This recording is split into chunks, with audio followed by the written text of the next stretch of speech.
really the music you think of when you see me. You were right, sir. You know, it's kind of rude to put the stairs right there. It's kind of, but most comedians are out of shape and you got to all watch me be fat, fight my way upstairs. See, I'm out of breath.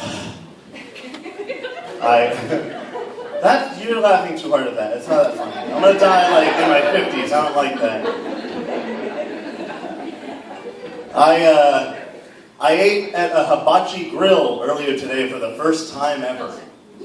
What the fuck are you clapping for? Yeah, was it my hibachi grill? Perfect, no. I ate one with my friend and his family, and I'd never had one before, and they came over and he scared the shit out of me when he went clink. I was like, ah. And he started, I didn't know what I was in for, and he's doing all this, and he's preparing the steak and the rice and stuff, and my friend's mom goes, doesn't that look delicious? Doesn't that look good? And I was like, you don't have to sell me on it. It's not fucking macaroni and cheese. I'm on board. Yeah, it looks really good. It's not pancakes or chicken nuggets. Yeah. He could like be flipping cat turds, and I'm like, yo, I'll eat it. Pass it up. Yeah, I'll take it. All of the cat turds. Chicken, steak, or cat turds. That was a weird hibachi grill. Those were the options. No, I decided at that moment, fuck it. I'm gonna hibachi my life. I'm gonna start flipping shit all the time. It's my Eric, the guy that flips stuff, hibachi Eric. Oh, Eric, yeah, that's how they'll know me. No, okay. I'm gonna just hibachi pancakes. I'm gonna impress my 4-year-old son with it. Just like, hey, watch this. Pretty cool. And then I'm gonna get, like, when I get really good at it, I'm gonna boil macaroni and cheese. The stuff from Aldi, it's a discount grocery store if you're not from where I'm from. You're not. I'm gonna boil the noodles and I'm gonna put the colander in the sink and I'm just gonna, like, launch it. It might land, I don't know. We'll see. My son will think it's cool either way. It was, honestly, being at a hibachi grill is the whitest thing I've ever done in my life. Really was. Officially, I had them. Here's the thing, I'm white, I do a lot of white things, but normally they're white trash things. So this was like nice middle class white activity, and normally it's just like I'm in my trailer eating, again, nuggets or pancakes for dinner. Fuck it. I'm not having breakfast for dinner, mind you. I didn't plan that. All I have is pancakes, so I'm having those for dinner. There's a difference. Really big difference. I don't have bacon and eggs and pancakes and I'm heating up the maple. It's just like, fuck, that'll do. I'll put sugar on them.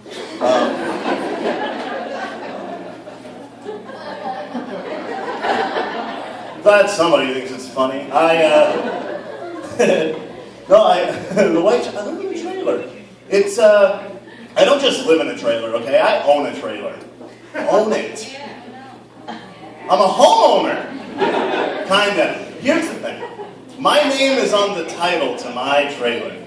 Title, not deed. Deeds are for houses. Trailers get titles if you didn't know that.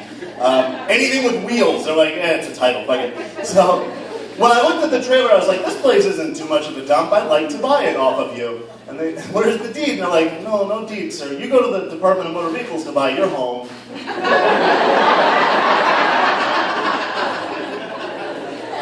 All right. So I'm standing in the DMV with a title to a mobile home now. The kid in front of me is 16 years old, buying his first car, turning a new leaf in life. I'm 26, behind him, buying my first trailer, turning a new leaf in life. I pay a thing in my county called a privilege tax. I think the privilege that is that if a bad storm comes along, I get to die. That's all I can figure. And I paid that tax 8 months late. You can pay taxes 8 months late. I don't know if you knew that. I decided to pay it when I got a letter in the mail that said, hey, it's really late. In 9 days, starting now, we're going to come take it and auction it off, and then you'll be homeless. And I thought, oh, well, I better get on it. It already has wheels on it. They could seriously just come take it. Just hitch it up to a sort of big truck and leave. So I went and I paid the privilege tax, and it was $55. It wasn't much money. I just forgot about it for 8 consecutive months. I don't know how I'm 27. It makes no sense. But But whenever I paid it, she gave me a neon green sticker, and she's like, put this in the window of the door so everyone can see it. It's like, do I have to? Can I not have some dignity? Just, it's already a trailer, and I got a lime green sticker on it. It's like, paid. Oh. Like, do you have rusty blue so it'll at least match the rest of the place? That'd be, I'd prefer that if possible. No, the place I bought, it has these quirks. It has soft spots in the floor all over. I don't call them soft spots, I call them glitches in the Matrix. It's cute. No. It does this also, it does this really, really cool thing. Where sometimes the power just blinks off for no reason. Just hanging out and it goes, shuts down. And you go to the breaker box thing, and then it does it like several times later. It'll finally come back on. I told my girlfriend, I was like, well, if it keeps this shit up, I'm just gonna have to replace all the breakers. Then I realized I don't know how to do that. Why did I just say that? If it keeps doing it, I'm just gonna replace them all. It's not like it could kill me or anything. What's the worst that could happen? I'll just open up the thing called electric charges. When the door's shut, you can hear it going. I don't think that's a good sign. Not a great sign. So if I open the door, there's 15 breakers in there. It's like Russian roulette with a loaded gun. One of them's going to put me in the paper tomorrow. And I'm just going to tear into it. Why not? But the best way to fix it is when it goes out to go, like if this were the power box right here, and you can see me, if you hit next to it like that, the power comes back on and it stays on for like a week at a time. You know whenever you hit something and it fixes it, and it's like Fonzie, and everyone gets real fucking happy about it? It's like, it's not working. Bam! Fixed it! Fonzie! Hey! Fuck yeah! Let's hit it out! People freak out. It's not like that when it's the power in your trailer. You go, hey, I think we're going to die in a fire. We should move soon. Like, immediately. It's way more scary. I don't know. Tips like, here's the thing. Living in a trailer for a year and a half, I've learned a lot. Like, if something's wrong, hit it. It might fix it. But I want to make a magazine called Better Trailers and Dirt Lots. Thank you. You're on board with the title. I like that. I'm going to have advice in it, like hitting the wall if the power goes out. Or like how to turn all those cigarette butts into compost to grow an herb garden. To make homemade bologna. That's the most gross thing you've ever heard, right? Homemade bologna. If someone's like, hey, you want to stay for lunch? You go, yeah, what are you having? Oh, bologna, I made it myself. No, thank you. I'm calling the cops. You're fucking weird. Something's wrong with you. Honestly, I want to call the school districts in my area and start doing at-risk youth tours at my trailer. I'm so serious. Here's the thing. Not for the kids that are like criminally active, like not the ones in juvie. Fuck them. They can go to prison. I can't help them.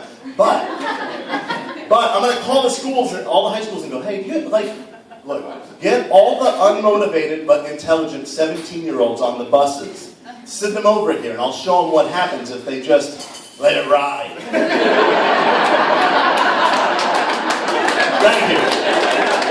Applause break. You enjoy my failure too much. I'm gonna leave. No. I'll make lunch. I'll make them homemade bologna. Yeah, send the kids. I'll supply lunch.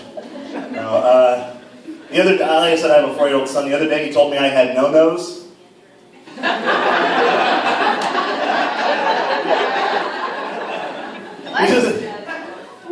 Thank you. Was it? No, it wasn't awesome. She said, that's awesome. No, it wasn't, I can assure you. Not awesome.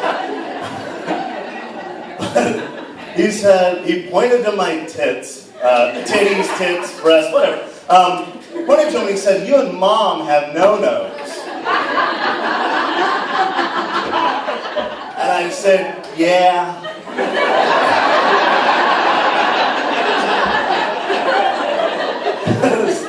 He's young. Whenever you're young, you're putting the world together. It's like a bunch of just random shapes, and you're making sense of things. So whenever he used his little brain to put together the fat mountains on the person's chest or tits or no-nos, what kind of father am I to say, no, you're wrong, you perceived incorrectly? Might fuck him up. Might make him not know what anything is, you know?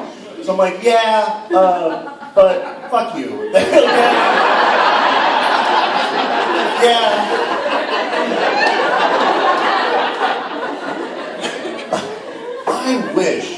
I wish he would have said, boy, Dad, those are some big muscles.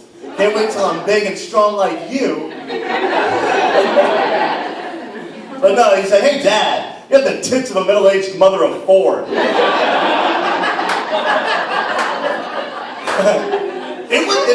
It was the most, he didn't even mean to burn me. And it was the most painful thing I've ever heard in my whole life.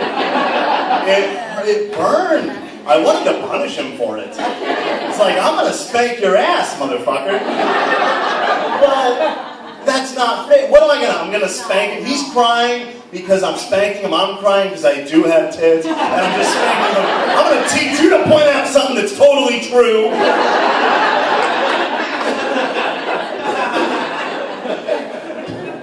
Doesn't seem fair.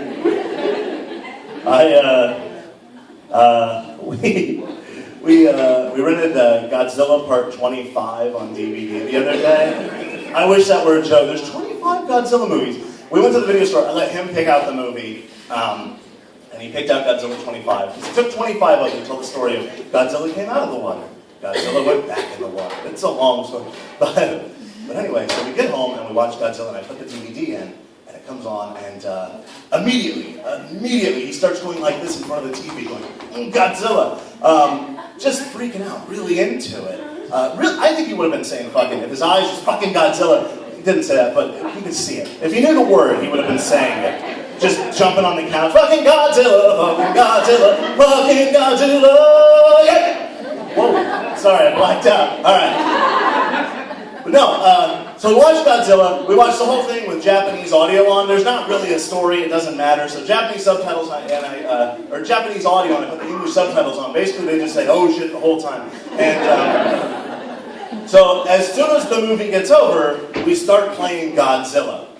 He's like, "Let's play Godzilla," and I was like, "Okay, I'll be Godzilla. You be the helpless Japanese man." And so I go, "Roar!" like that. I don't know, what the fuck would you have done? And then he goes, "Dad, shoot lasers out of your mouth!" All right. They're like, "What the fuck you give me ideas for? Like, what side are you on, stupid? Like, you're giving me ideas to help destroy the block city we just built." All right. So I go, because I don't know how would you have done it? So I'm stomping and I go, ah. And then he goes, "Oh no, Gojira!"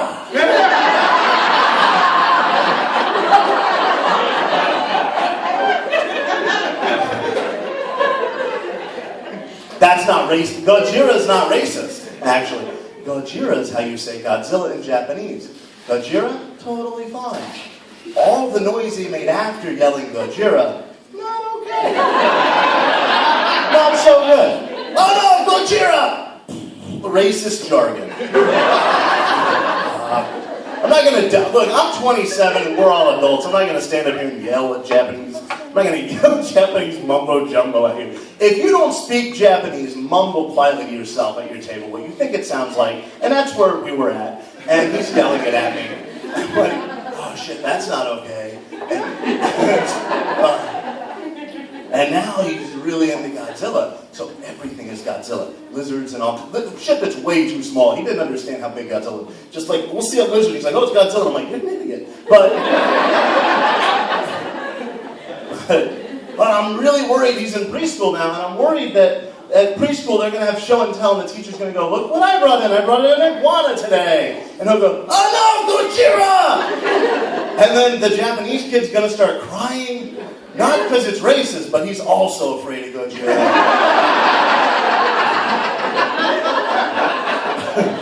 All right, hey, I'm going to go. Thank you so much for listening.